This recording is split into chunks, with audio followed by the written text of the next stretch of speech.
নমস্কার বন্ধুরা, কেমন আছেন সবাই? আশা করি সবাই খুব ভালো আছেন। আজকে আপনাদের একটা নতুন ধরনের রেসিপি বানিয়ে দেখাবো। বাগদা চিংড়ি মাছ, এটাকে বলে বাগদা চিংড়ি মাছ। তো এই চিংড়ি মাছটা আমি প্রথমে নুন হলুদ মাখিয়ে রেখে দেবো, 5 মিনিট মতো রেখে দেবো।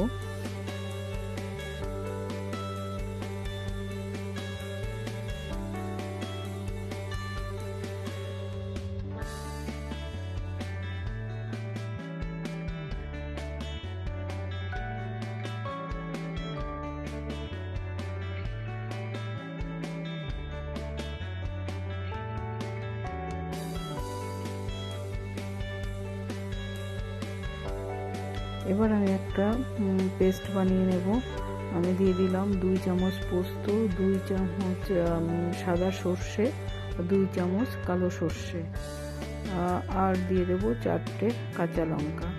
ভালো করে আগে একটু গুঁড়ো করে নেব পেস্ট। আগে একটু জল দেব না, গুঁড়ো করে নিয়ে তারপরে জল দিয়ে এটাকে পেস্ট করে নেব। একটু নুন দিয়ে দেবেন, যাতে একটু সর্ষেগুলো তেতো হবে না। যদি একটু নুন দিয়ে দেন তো সর্ষেগুলো তেতো হবে না। দেখুন আমি সর্ষেগুলো আগে একটু গুঁড়ো করে নিয়েছি।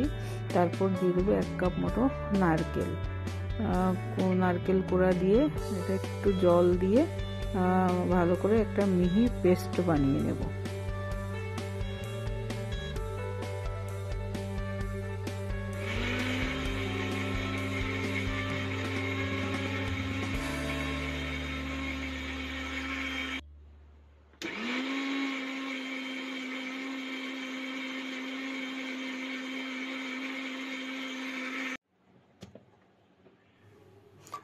দেখুন আমি পেস্টটা বানিয়ে নিয়েছি। পেস্টটা আমার তৈরি হয়ে গেছে। এখন আমি একটা কড়াই নিয়ে নেব। কড়াইতে দিয়ে দিলাম 4 চামচ মতো সর্ষের তেল। এবার আমি মাছগুলোকে একটু হালকা তেলে ভেজে নেব।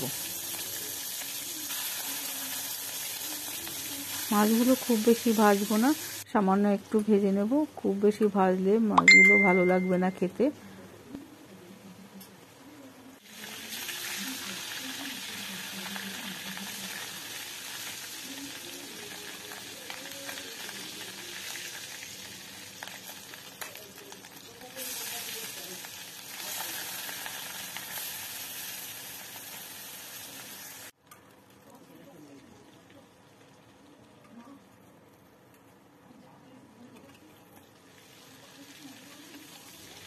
মাছগুলো আমার সব ভেজে নেওয়া হয়ে গেছে। এবার কড়াইতে আমি 2 চামচ মতো সর্ষের তেল দিয়ে 1 চামচ মতো কালো জিরে দিয়ে নারকেল যে দুধটা করে রেখেছিলাম, আমি আগের থেকে নারকেলের দুধ করে নিয়েছিলাম, তো 1 কাপ নারকেলের দুধ দিয়ে দেবো। সামান্য একটু হলুদ দিয়ে দেবো কালারের জন্য। অ্যাকচুয়ালি এই রান্নাটা একটু সাদা ধরনের হয়, কিন্তু আমার ভালো লাগে না সাদা ধরনের, সেজন্য আমি একটু হলুদ দিয়ে দেবো। হলুদ দিয়ে দেওয়ার পরে আমি আগে থেকে বেটে রাখা যে সর্ষে পোস্তর পেস্টটা সেটা আমি দিয়ে দেবো। দিয়ে একটুখানি আমি ফুটিয়ে নিয়ে তারপর আমি ভেজে রাখা মাছগুলো দিয়ে দিলাম।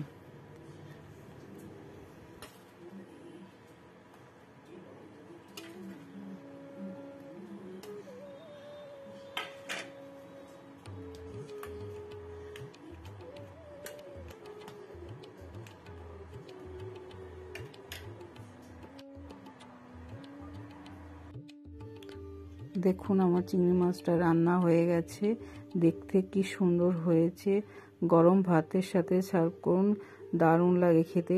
এই রেসিপিটা খুবই সিম্পল রেসিপি, খেতেও খুব সুস্বাদু হয়। অনুরোধ রইল আপনারা একবার একটু বানিয়ে খেয়ে দেখবেন, খুবই ভালো লাগবে খেতে। গরম ভাতের সাথে খুবই দারুণ লাগে খেতে। আর সামান্য লাস্টে আমি 2 চামচ মতো একটু সর্ষের তেল উপর থেকে দিয়ে দেবো। যদি আপনাদের কাছে রেসিপিটা ভালো লাগে তাহলে আমার চ্যানেলটা সাবস্ক্রাইব করবেন এবং বেল আইকনটা অন করে দেবেন। একটা লাইক কমেন্ট করে দেবেন। আর যদি আপনি আমার ফেসবুক পেজ থেকে দেখে থাকেন তাহলে পেজটাকে অবশ্যই ফলো করে দেবেন। সবাইকে ধন্যবাদ। ভালো থাকবেন, সুস্থ থাকবেন।